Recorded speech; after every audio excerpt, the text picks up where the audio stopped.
So Peter, now explain what happens following a fire. All right, well, a lot depends on what tree species there are and how severe the fire burned. Okay, so behind me, this is actually what the top of Lolo Peak looks like. And Lolo Peak was an extremely severe fire. It burned up the mountainside, it was dry, and so it killed all the trees. And there's only one species that can survive something like this as a species, and that's lodgepole pine. Okay, and lodgepole pine has what we call serotinous cones. The cones are tightly closed, and the seeds are protected inside that cone for up to 30 years. All our other trees, they drop their cones in the fall. The seeds or they drop their seeds in the fall. The seeds are only viable that winter, and if they don't germinate in the spring, they're gone. Okay, so only lodgepole pine does that. So in a forest like this, if there's significant lodgepole pine, the next year immediately we'll see a lot of lodgepole pine regeneration. So if we could get to the next slide on there. And so this is off the Fridley fire outside of Yellowstone that burned in 2002. So this picture was taken 10 years later. And so you can see the lodgepole pine, because the seeds were protecting those cones, has germinated and is starting to regrow a forest. And we go to the next slide. And they can come back with a vengeance. Okay, so here we've got 10 lodgepole pine for every square yard. And so it makes these really thick, dense forests that eventually can become fire prone, but they'll self-thin. We move on to the next slide. So where we have a fire that burned under the trees, okay? So this is the Missoula State Forest where they had done some forest management. You can see the trees are widely spaced apart. The fire didn't burn through the crowns. So here the mature trees survived, and the fire actually recycles nutrients. All the nitrogen, phosphorus, and potassium that's tied up in the organic matter gets burned up, and that nitrogen, phosphorus is released in the soil. The trees are fertilized, and they produce massive cone crops and seeds.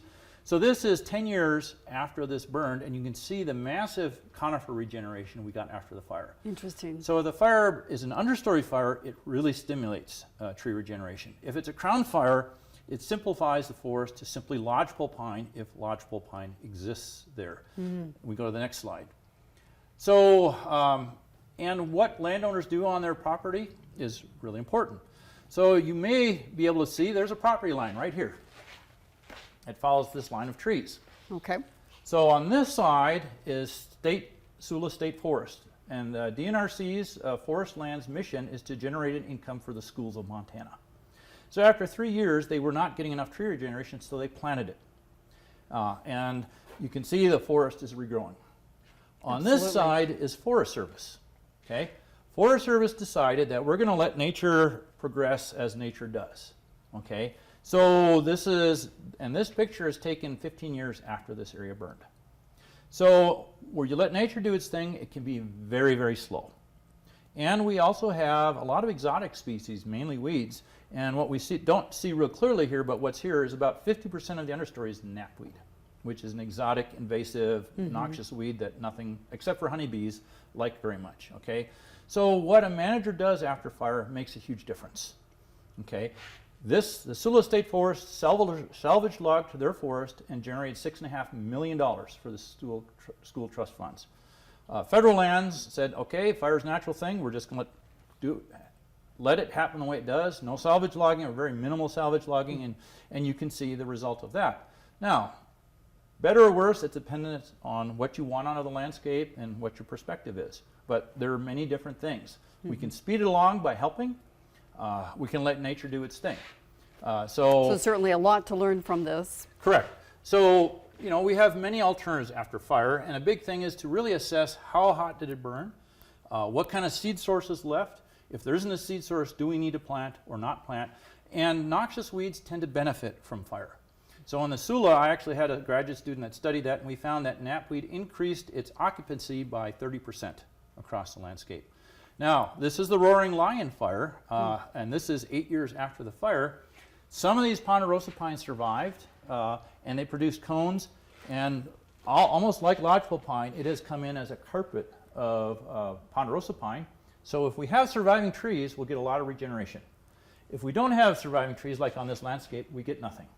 It converts to brush fields and grass fields for hundreds of years unless we get a seed source onto that. Okay? And most people don't realize if you drive I-90 from Missoula up to the Idaho state line, to Lookout Pass, most of that forest burned in the 1910 fires, and most of it was replanted by the Forest Service. They had thousands of people planting trees out there. So the forest you see on the I-90 corridor was mostly planted following the 1910 fires. Interesting. All right. Well, anything else that you'd like to share? Well, the critical time after fire is the spring after the fire, because the snowpack, how fast that snowpack comes off, if we have rain on it, we can get massive erosion from that. So really the spring after the fire is the secondary impact. If it's a mild spring, then the soil stays put. If it's a lot of rain and the snowpack melts really fast, so it's a real quick transition from winter to summer, then we'll see massive erosion, a lot of mud and silt in the streams, and compromised water reservoirs. Well, we'll definitely find out what happens next spring for So sure. Yeah. weather is always the master. Yes. All right. Well, thank you, Peter. My pleasure.